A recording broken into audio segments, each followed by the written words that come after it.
Selamat pagi Bu Wiwi dan teman-teman. Pada hari ini saya akan mempresentasikan tentang Perang Diponegoro.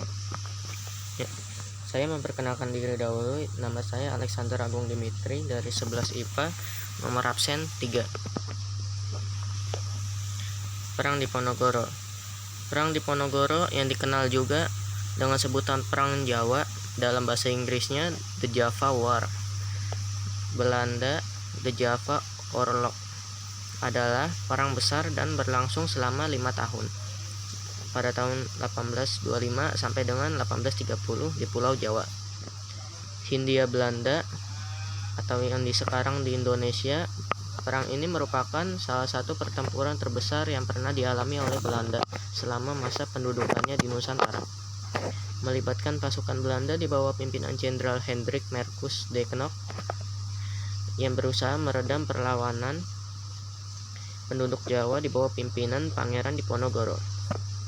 Akibat perang ini, penduduk Jawa yang tewas mencapai 200.000 jiwa, sementara korban tewas di pihak Belanda hanya berjumlah 8.000 tentara Belanda dan 7.000 serdadu pribumi.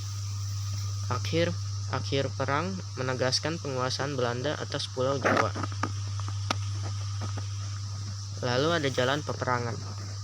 Jalan peperangan yaitu pertempuran terbuka dengan pengerahan pasukan-pasukan infanteri,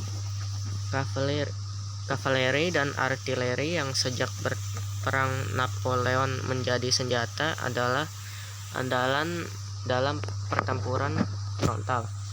Di kedua belah pihak berlangsung dengan sengit. Front pertempuran terjadi di puluhan kota dan di desa seluruh Jawa. Pertempuran ini berlangsung sedemikian sengitnya sehingga bila suatu wilayah dapat dikuasai pasukan Belanda pada siang hari, maka malam harinya wilayah itu sudah direbut kembali oleh pasukan pribumi. Begitu pula sebaliknya. Jalur-jalur logistik dibangun dari satu wilayah ke wilayah lain untuk menyokong keperluan perang.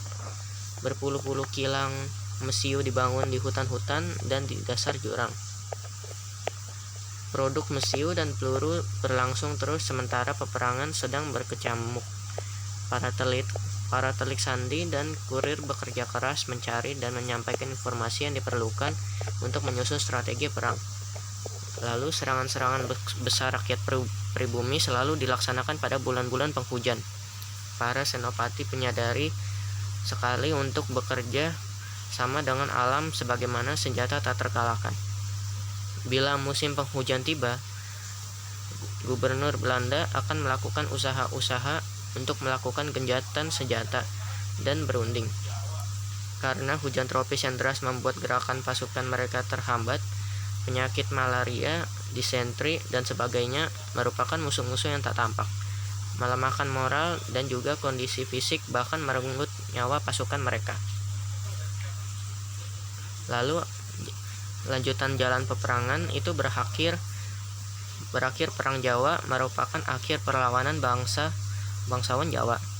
Perang Jawa ini banyak memakan korban di pihak pemerintah Hindia sebanyak 8.000 serdadu berkebangsaan Eropa, 7.000 pribumi, dan 200.000 orang Jawa.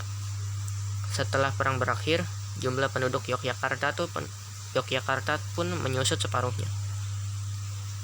Lalu akhir dari perang. Di sisi lain, sebenarnya Belanda sedang menghadapi perang Padri di Sumatera Barat.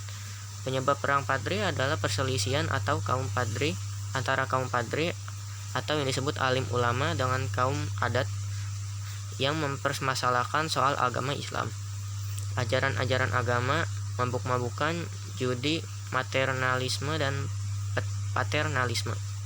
Setelah perang Diponegoro pada tahun 1832, seluruh raja dan bupati di Jawa tunduk menyerah kepada Belanda kecuali Bupati Ponorogo Warok Broto Diningrat III.